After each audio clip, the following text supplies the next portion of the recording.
Today we are moving through Genesis, and today we're up to chapter 15. But before we get to chapter 15, I'll ask you a question this morning. And the question is having faith more important than being righteous? Don't answer it. I mean, you can answer it in your head. Well, let's have what does that mean by faith? When we talk about faith and righteousness, let's have a bit of definition around this. Well, faith, Hebrews 11 verse 1 tells us what faith is. Now, faith is confidence in what we hope for and assurance about what we do not see. So, in what we hope for and do not see. Now, what do we hope for? Well, we hope when we sit on a chair, it is going to stay there and not collapse. We don't think about it, we hope for it. When we hop in our car, we have faith that when we turn the key, it's going to start.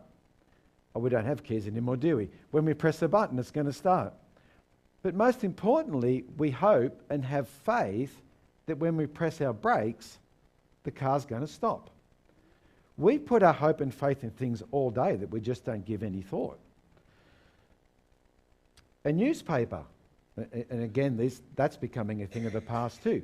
But when you read a newspaper, you're putting your faith in the people that wrote that newspaper, that what they've written is true, because you weren't there. You're just putting your faith in that newspaper. So every day we put our faith in things, and that's what faith is. So in the Christian context, faith simply is believing in a God that we haven't visibly seen. Of course, there is many instances, particularly in the Middle East, where Jesus appears to people, generally Muslims. For those people who have genuinely seen God, Jesus. But for most of us, the case is that we believe in a God that we can't see. That's why it is faith. So, righteous. What's righteous? Well, it's living right. Well, what does that mean? Living a life that reflects God's character. That's probably the best way to sum it up. Right, living a righteous life is living a life that reflects God's character. So that means we're going to do a whole bunch of things, and it means we're not going to do a whole bunch of things. So that's what it is. Okay, so is having faith more important than being righteous, or is being righteous more important than having faith? Which one of those two do you think is more important? Are they equally important? Are they even connected? Like, can you have one without the other? Is it a trick question? It's not a trick question. Well, let's have a look at this passage. Now, before we get to chapter 15, today's passage, we have to do a little bit of recap because there's a sequence of events that lead up to this. Now, if you go back to, there's a few conversations that happen before we get to today's passage. So if we go back to chapter 12, right back to the start of this section, which we're calling the God who calls. This is Genesis 12 to 36. This whole series is the God who calls. And if you go back to Genesis 12, God comes to Abram in Haran. And he gives him those promises. I'm going to give you land. You're going to make a great nation out of you. I'm going to bless you, and you're going to be a blessing to many people. And then a second time, so then Abram and his family moved down to Shechem. And then God comes to Abram again in Genesis 12:7 and he says, to your offspring I will give this land. So that's two times. And then they moved down to Bethel. And then we're told in Genesis 12:8 that Abram calls on the name of the Lord. We don't know what that looks like, but he acknowledges God and calls on the name of the Lord. Then, as the story goes, he goes down to Egypt, makes a terrible decision, pretends his wife is his sister, is taken by Pharaoh, then only by the grace of God does that all end well, heads back up to Bethel, and then we're told in Genesis 13:4, Abram calls on the name of the Lord again. Then, in chapter 13, after Lot and Abram separate, once again, God comes to Abram and says, look around you, this is the land that I'm going to give your offspring. So in those few chapters there's been 5 instances of one talking to the other. God talks to Abram 3 times, and Abram calls on the name of the Lord 2 times. But they weren't a conversation, not as far as we know anyway. And so then we come to chapter 15, and the time period between chapter 12 to 15 is probably around about 10 years. And there's a change. Here there is a change in the narrative and the change in what's happening. These short interactions where God says this or Abram says this, all of a sudden it turns into a conversation. Now chapter 15 is a conversation between God and Abram. And so this is where we pick the story up. After this is verse 1 in 15. After this. After what? When someone says, well, after this or after that, you have to work out what's just happened before it. After this. What's this? What's just happened? Well, a lot's just happened, because it's important we know what's happened, because that sets up where this story is going. So we go back to chapter 13. Lot and Abram separate. Then we get, and Lot goes and lives in Sodom. Chapter 14, that Jenny covered last week, there's essentially a war between warring kings. You have 4 kings from the north. They come down south to the bottom of the Dead Sea, and they besiege and take over a whole bunch of kings, 5 kings from the south. One of those was King Bera from Sodom. So Chedorlaomer and all his other kings came down. They took over Sodom, and they took everyone from Sodom and all the belongings and the possessions. That's what you do. If you take over a city or another country, you enslave those people. Those people become your slaves. But then, as we saw, incredibly, Abram gets his 318 men together and goes and fights Chedorlaomer and all his other kings and gets Lot and all his relatives back. It's an incredible story. So then that's what that is. So after this, the word of the Lord came to Abram in a vision and said, do not be afraid. If I came to you and said, do not be afraid, I would have to know something about you to say that. Like, I wouldn't just come to you and say, good morning, Bill, don't be afraid. Like, why would I say that? I would only say don't be afraid if I knew you were afraid. That's the only reason I would say that to you. And so, when God comes to Abram and says, do not be afraid, he obviously knows that Abram is afraid. Well, why is he afraid? Well, we're not sure, but it could be because of what's just happened that Abram is worried about retribution.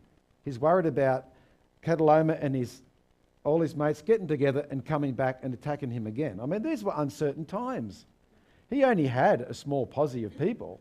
Like, he had 318 men. That's not many compared to 4 kings and all they have. So it could be that. Maybe that's why he's afraid. Or it could be like a form of PTSD. You think of anyone who's been to war. They don't want to talk about it. They certainly don't want to go back. And maybe it's that. We don't know. But whatever it is, it seems that Abram was afraid. And so God says to him, I am your shield. Don't be afraid. I am your shield. What's a shield? A shield is something that you use to defend and ward off things. That's what a shield does. So God's coming to Abram and saying, look, I know there's a lot of things happening around you, and I know what you've done with these kings, and I know you've had to go to war, but don't be afraid. From here on in, I will be your shield. I will protect you. It's me who's going to look after you and protect you. And then he goes, and I am your shield and your great reward. Well, when you do something and you get a reward, it's usually a good thing. But what if your reward was the God of the universe is for you and looking after you? It's a pretty good reward, isn't it? So he comes to Abram and says, look, Abram, I've got you. I'm going to look after you from here on in. Don't worry about anything. I'm your shield. I'm your great reward. You have me as a reward. I'm going to look after you. Then it goes on, and then Abram replies, and he says, remember, this is 10 years since God first came to him. And he says to him, Sovereign Lord, what can you give me since I remain childless? And the one who will inherit my estate is Eliezer of Damascus. Now that's a strange thing to say. Eliezer isn't his blood relative. Who's his blood relative? Lot. No mention of Lot. No mention of, well, look, I don't have a son, but I have Lot. Lot's my nephew. Maybe he can inherit it. Maybe we can make a nation through him. Doesn't even mention Lot. I guess he doesn't have a great regard for Lot. That's my guess. But he has a great regard for Eliezer, and we can see the few encounters we see with Eliezer, he's a God follower. He becomes a God follower. He follows the God that Abram follows. And we see this when he's going looking for a wife for Isaac. He prays to God. And he prays his prayer. He says, O Lord, God of my master Abraham, please grant me success today. Also, Eliezer would have known that Abram liked him, thought he'd be in his inheritance. But when he actually does have a son, he supports him. So there's obviously something, a great character about Eliezer, which is why, in the first place, he probably thought he was a good pick. Well, then the story goes on. Then God says to him again, this man will not be your heir, but a son from your own flesh and blood will be your heir.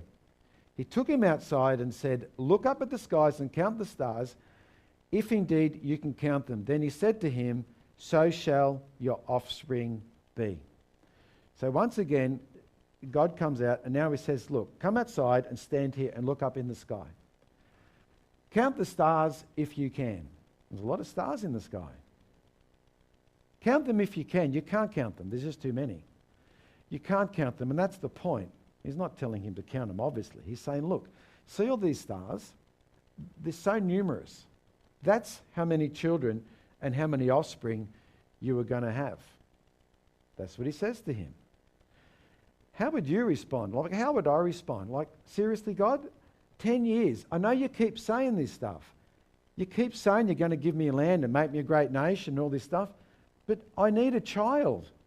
If I don't have a child, I don't have offspring. There's no offspring, there is no nation. It's really nice that you have all these stars in the sky, and it's really nice that you're telling me this, but nothing's happening, God. That's how I would have responded. It's not how Abram responds it. Abram believed the Lord, and he credited it to him as righteousness. Abram believed the Lord. Now this is a real key verse, and we're going to come back to it at the end, because this verse pivots a great deal. We'll go on, and then we'll come back to this verse. And then we go through to verse 7, and then he says to him again, I am the Lord who brought you out of the Ur of the Chaldeans to give you this land and take possession of it. But Abram said, Sovereign Lord, how can I know that I will gain possession of it? Now at this stage you might start thinking, hang on, isn't he doubting? Isn't he starting to doubt God? We were just told that Abram believed God, and it was credited to him as righteousness because he believed God. But I guess he's saying, well, okay, God, but how will I know this is going to happen? Now, interestingly, if you look at the story of John the Baptist, you might know that at some stage, when John was in prison, even after everything he had done, even though he'd gone out as the forerunner, he'd preached, he'd come out of the wilderness, he said, prepare the way for the Lord, there is one coming after me who is greater than me. When he was in prison, it seemed that he wasn't sure. And he sent his disciples to go to Jesus and say, are you really the one? Because I believe, but I'm just a bit unsure. And so I think it was something like that. Anyway, so then the story goes on from 9 to 11, and God says, look, now I want you to make me an offering. So get a heifer, a goat, a ram, 3 years old, a dove and a young pigeon, and cut them in half and arrange them. Now, the significance of this is ironclad guarantee promise. This is what they used to do. They would get the animals and they would separate them, and the idea was that you looked at those animals that had been cut and spread out, and the understanding was that if I break this agreement that I'm making with you, then this should happen to us. If you break this agreement, then this is what should happen to you. If I break this agreement, then this is what should happen to you. So it's very graphic, and that's kind of the point of it. But that's how promises and agreements were made back then. So then the conversation goes on. The Lord said, "Know for certain that for 400 years the descendants will be strangers in a country not their own, and they will be enslaved and mistreated there. But I will punish the nation they serve as slaves, and afterward they will come out with great possessions." This is years before this happened, and this is obviously talking about when Joseph went down to Egypt. He took his family down there. I think there was about 64 of them, and they went down to Egypt, and over the next 400 years, that's what it says, and that's what it was. For 400 years, the Israelites were enslaved in Egypt. And then out of that, they came out of that, and they got great possessions. That's exactly what it says. Came out with great possessions, because we know, then we read that story, we see that the Egyptians were God made the Egyptians favourable to the Israelites, and they gave them all their gold and everything. And they said, yeah, here's all our stuff. Just go. So God is telling Abram what is going to happen and what did happen. Hundreds of years before it even happened. And then it goes on in verse 15. "You, however, will go to your ancestors in peace and be buried at a good old age." Imagine hearing that. Imagine God coming to you and saying to you, you are going to live to a good old age. I don't know what a good old age is, by the way. Maybe some of you might feel you are at a good old age. I don't know. But either way, he's saying you are going to live to an old person and live a full life. You probably wouldn't even have to watch when he crossed the road anymore, I don't think. I don't know. Because he's had this guarantee that he is going to live to an old age. Because, depending on what stage of life at, like how many people just constantly fret about their health? Am I going to die? Oh, I've got this. Am I going to die? It's a big thing. People worry about their health. They worry about dying. But he had this guarantee. You are going to live, be buried at a good old age. Relax, Abram. It's okay. I am your shield. You are okay. And then it goes on, the 4th generation, your descendants will come back here, for the sin of the Amorites has not yet reached its full measure. And that's what happens. All of this is foretold as to what's going to happen. And then the conversation, this is the last part of the conversation. When the sun had set, darkness had fallen, a smoking fire pot with a blazing torch appeared and passed between the pieces. Now, we don't know who knows what that would have been or what that would have looked like. It would have been pretty spectacular, I think. Remember, it's nighttime, and a blazing torch, what does it say? A smoking fire pot and a blazing torch appeared and passed between the pieces. So it would have been spectacular. And this is God essentially walking between these animals that have been spread out. And that's the point. You cut these animals, you divided them out, and you physically walked through the middle of it and said, I'm making a promise to you that I'm going to keep this promise. Remember, if I break it, this is what happens to us. And God comes to him, and in the form of a fire pot and a blazing torch, and walks through the middle of it. And that's God saying, see, up to this point, he's essentially been making promises to Abram. But now this is the final deal. This is ironclad. He said, right, now, Abram, do you get it? I'm making a covenant with you now. This is an unconditional covenant. And this is my word to you. As the fire pot goes through there, he's sealing everything he said to Abram. This is now the new understanding. This is it. This is ironclad. And then it goes on to give the land to all those people. It was read in earlier. So let's get back to that key verse, because this really is a key part of this story. Abram believed the Lord, and he credited to him as righteousness. Now, in some respects, when we look at this, it might seem a bit simple. So what's happening there is Abram believes God, and God goes, okay, that's all you had to do. Just believe. Good on you, Abram. Well done. Now I consider you as righteous. Not because of anything you've done, but just because you're believed. And we might look at that and go, that seems a bit simple. But this was a new idea. This idea right here is a new idea, because up to this point, everybody's understanding was that to find the favor of God, or your God, or whatever your God was, here is a whole bunch of things that you had to do to try and find your favor. This is a whole new idea. He comes to him and says, I believe you're righteous. I see that you're righteous because you have faith in me. This is a whole new idea, but this is a message of the Bible. That one verse there is a message of the gospel. Now, every now and then, I pull this slide out, which is the story of the Bible in a nutshell. Remember, and you'll hear me say this many times, the Bible is made up of small stories, but the Bible as a collection is one story. It is one story. Even though it was written over 1,500 years by 40 people on 3 continents in 3 languages, it is one story, and that's the story. The story is that God created the world and everything in it. Man rebelled, turned his back on God, but then God made a way.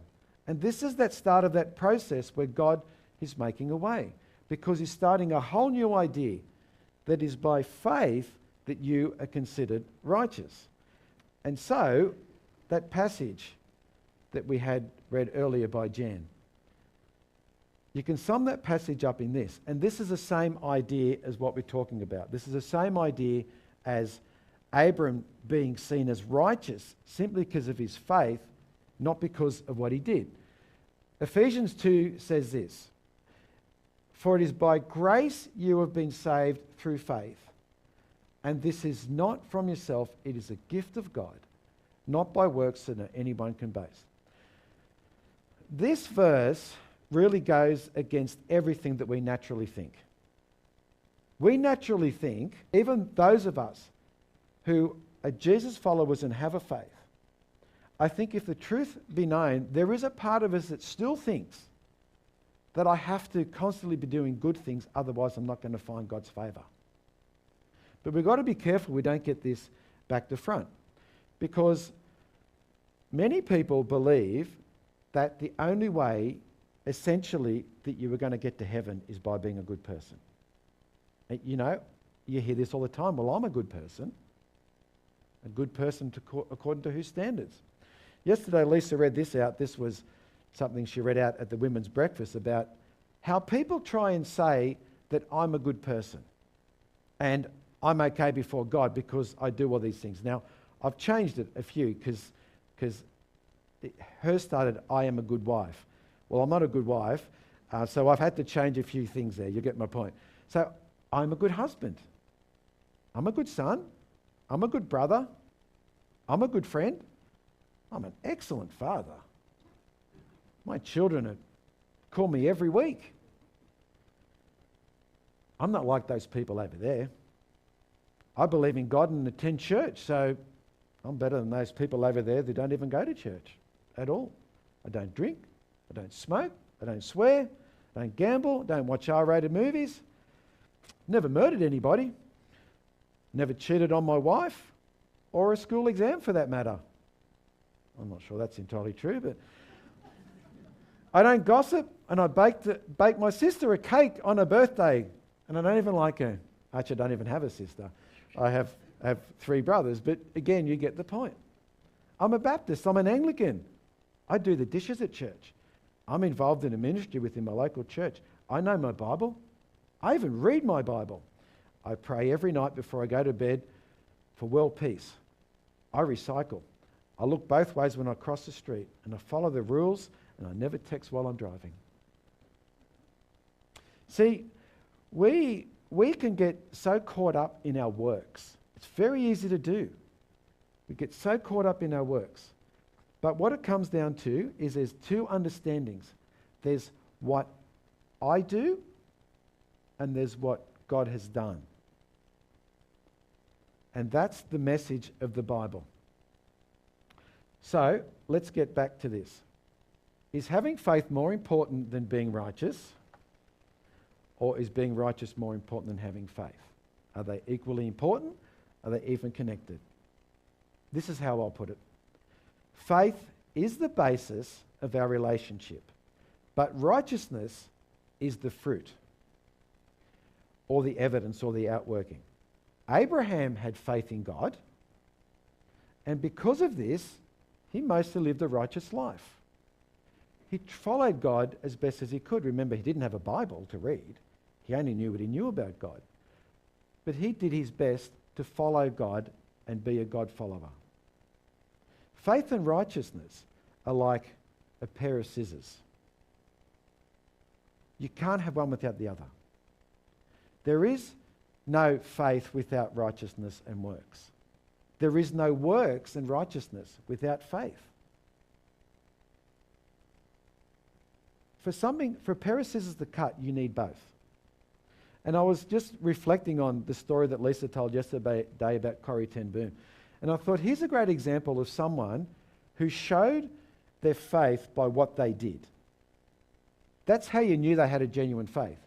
They didn't go, well, look, I believe in God, the ten Boom family, we believe in God, but we really don't want to do anything and get involved. But we believe in God, and we're going to pray for those people who are being dragged off and persecuted. No, that's not what they did. They had a faith, and the outworking of their faith was that they put their own lives on the line to protect the Jews. And it came at great cost to them. That's an example of someone not just having a faith and saying that's all I need, but the fruit of their faith is what they did. Now, of course, the great passage that explains this in detail is James 2. It's a great section, and this verse, I mean, by all means, go and read the whole passage of James 2, but this verse sums it up. As the body without a spirit is dead, so faith without deeds is dead. Right? A body can't not have a spirit. I mean, otherwise it's a corpse. You have to have both. And you have to have faith and deeds. So, how do we sum this up? We are saved by faith. There is nothing you can do to make God love you anymore, and there is nothing you can do that is going to stop God from loving you. That's not to say that he approves of your life, but he loves you. You cannot work your way to heaven. You were saved by the work of what Jesus did on the cross solely and completely. Jesus died on the cross to take the punishment that every single one of us deserves. And there is no way that we can work our way to heaven, even our best deeds. The Bible refers to as filthy rags.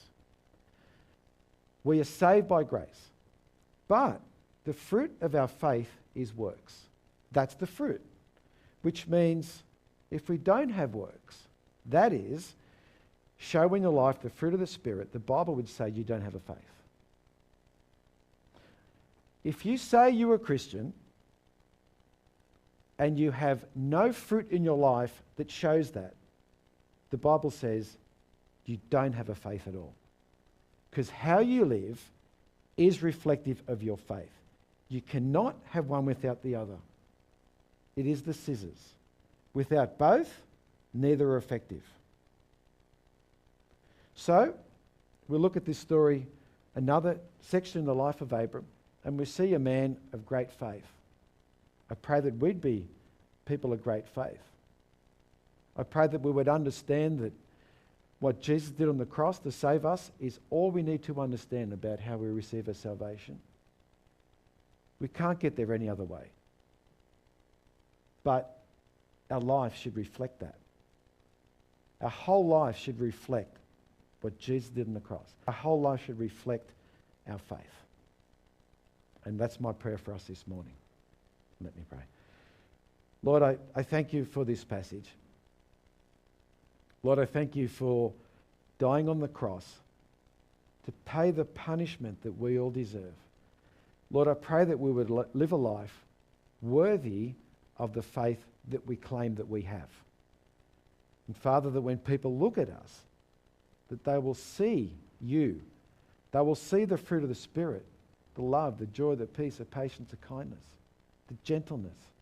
Father, that they may see that in us and give you glory, because that is the fruit of what we believe. So I pray for each of us this morning that that would be our testimony and our witness in Jesus' name. Amen.